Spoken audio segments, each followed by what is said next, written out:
Now, you might know I love a little bit of Lightroom Classic. We're going to dive into that today. We're going to look at the new update. It's a big deal. It's a big thing in Lightroom. Let's get into it. It's Tutorial Tuesday.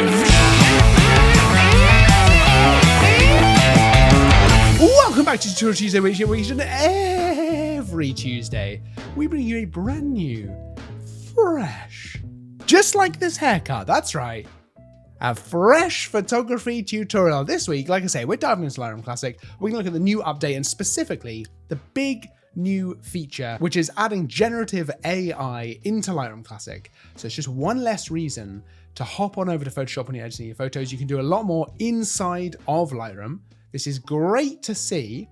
It's not quite as fleshed out as it is in Photoshop, but nonetheless, this is a great way to actually help you remove distracting elements from your photos in Lightroom. Let's dive into it and I'll show you exactly what I'm talking about. Okay, we're gonna start with this photo. This is a boat on the beach, as you can probably already tell, but let's say that I want to get rid of this light in the background. No worries, there's already a few ways you can do that in Lightroom Classic, but generally speaking, for me, I would probably just hop on over to Photoshop. It's been super easy. You come down to the photo down here, right click, edit in Adobe Photoshop, all good, right? That's going to make it very easy. And then I would use generative fill, or I would use, the clone stamp or whatever it might be to actually remove that nice and easily. But it would be so much more useful if I was able to do that in Lightroom. But the tools in Lightroom they've not always been the best, right? They're good for getting rid of a little spot, maybe something small, maybe a dust spot on the sensor, and maybe some small items, right? If there was a bird that was particularly distracting in the sky, nice and small,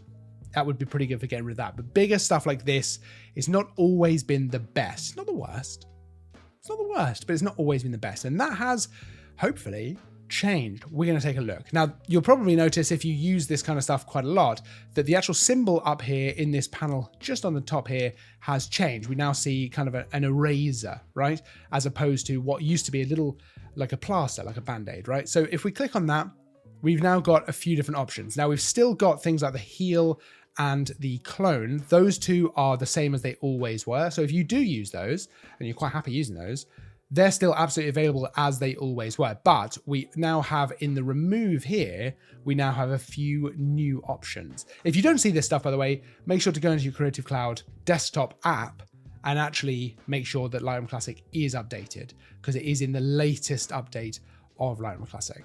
Now, you can see we've got a couple of different tick boxes here. Generative AI, which is absolutely very similar to what we see in Photoshop. This is where we're using AI to fill in the area that we select. So it usually creates a much better end result than just using it without generative AI. Just maybe takes a little bit longer. And then we've got object aware. Now this is going to actually try and detect whatever object we are actually painting over. So if I tick that off for a second and I come over here and I paint onto this light, you'll see that wherever I go like this, it's just going to actually create that mask as it is. Whereas if I go ahead and actually click object aware like so, it should hopefully, I'm going to paint on like this, should hopefully detect this object. Let's see if it does. Okay, it's pretty much tried to work out where it is. I actually did that fairly precisely, so I guess that's not as helpful, but it actually works very similarly if you've ever used the object select masking in Lightroom Classic.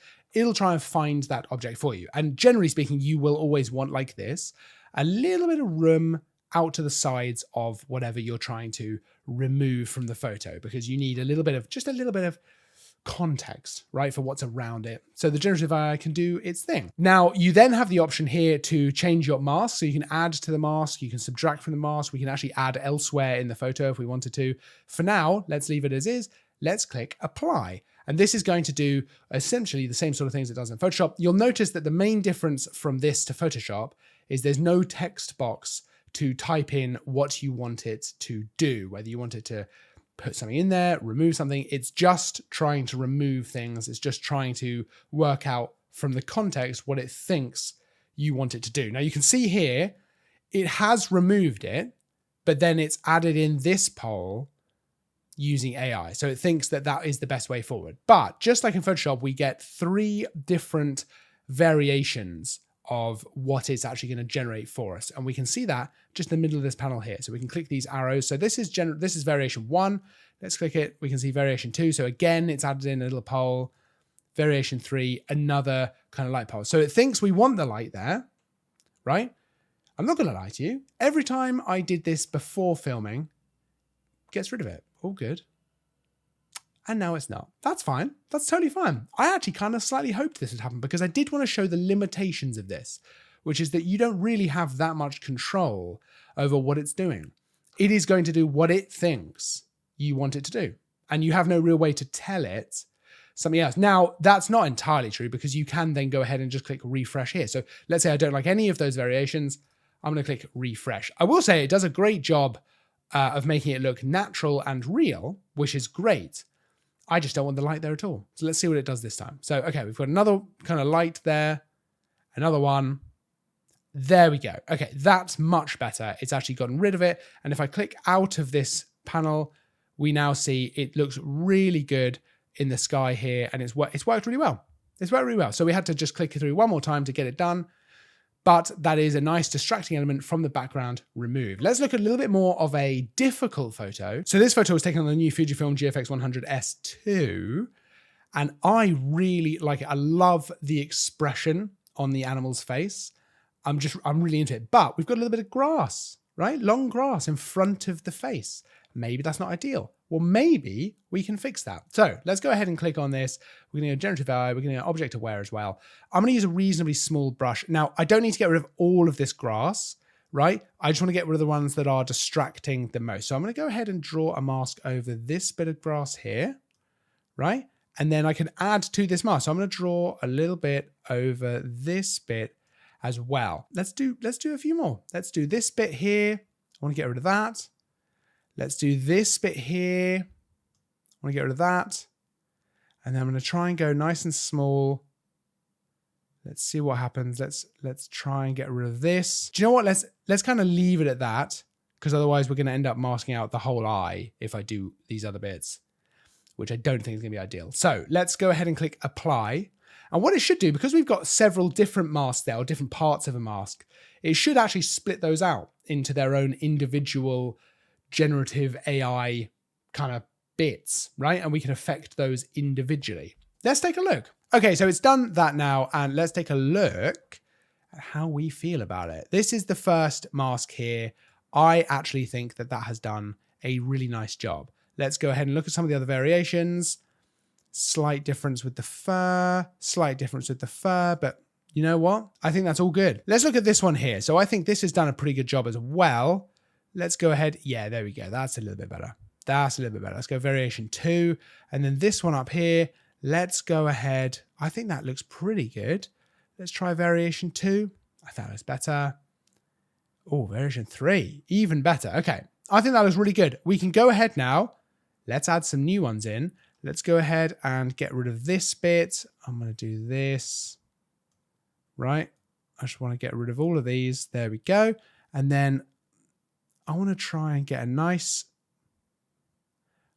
one on this bit here. So just like this, I'm going to draw this in. Okay, cool. I think that hopefully that's pretty good. Let's click apply and see how it does. Wow. Okay, look at this. So immediately it looks pretty good. So let's look at this bottom one here. Let's look at some of the variations. Okay, it's not the best one I've ever seen, but variation 1 I think is absolutely fine. Let's look at this one here. I actually think that's fine, variation 1 on that one. Variation 2 and 3 look pretty good as well. Let's stick with variation 1. Now I can look at the before and after of everything we've done here for this photo by just clicking and holding on this little eye icon down here. So if I click and hold, you'll see this is what it looked like before with the grass in front of the face.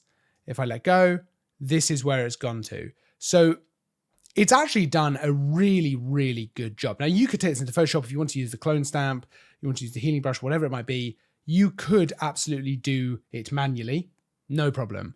But this is a great way, you know, do we lose a little bit of the authenticity of the photo? Yes, I mean, we're losing a bit of the light in the eye over here. So there are always going to be trade-offs, right? And maybe, I'll be honest with you, maybe I would choose to just leave the grass in front of the face for this photo because I would rather have it be more true to what I took. I could only take the photo I could take, right? But if there are small things like this, or you're at an event and there was just one distracting element, or there's something just blocking part of someone or something like that, you can now do this in Lightroom Classic without having to go to Photoshop. It's going to speed up workflow. It's going to make your life a bit easier.